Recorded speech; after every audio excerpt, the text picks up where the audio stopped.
In our guzzling, the source's presence, this ABC, always be celebrating, always be guzzling shaman discipline, we create a vacuum suction irresistible vortex, a black hole, to create a private, intimate union where it can be with you and an audience, where only you and your audience in this room, the rest of the world doesn't exist, and it can be a whole concert hall with thousands of people.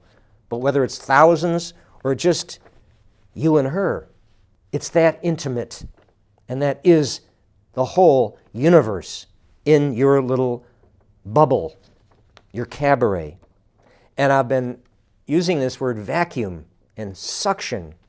When you unseal one of these jars with the vacuum seal and you open it and you hear that sound? I've heard that sound in these cabarets where you can feel all the ordinary stuff of this everyday world. You can just hear it literally being sucked out of your bubble, so that all that remains in there with all this ordinary junk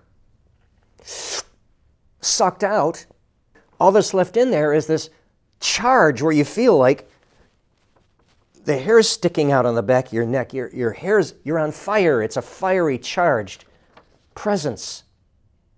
So it's amazing. It's a direct, self-validating experience of the source's presence, this cabaret. It's irrefutable. You know it when it happens. And as this impenetrable bubble, it's insulated as the temple, the inner sanctum of the temple is insulated.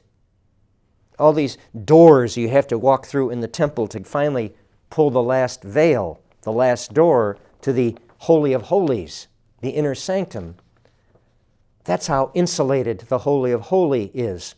The Holy of Holies is from the ordinary world out there and all their distractions that we don't want in here in this intimate, special back room. Because these distractions, these minutiae of ordinary everyday life, they defile, they drain, they dissipate the source's supernatural power, that special presence that we feel and that we nourish ourselves from. In some of these cultures, I don't know if it still goes on, but in primitive cultures in days of old, the king, his assistants, every time he would leave his inner sanctum, his temple, and go out into the world, into the community, they would be carrying him on their shoulders, because the same principle. They had to keep him insulated from this ordinariness of that world out there. And they felt if his feet touched the ground, this electromagnetic royal charge that he was imbued with would dissipate into the earth. They had a very advanced, sophisticated understanding of the cabaret and the electromagnetic charged nature of it.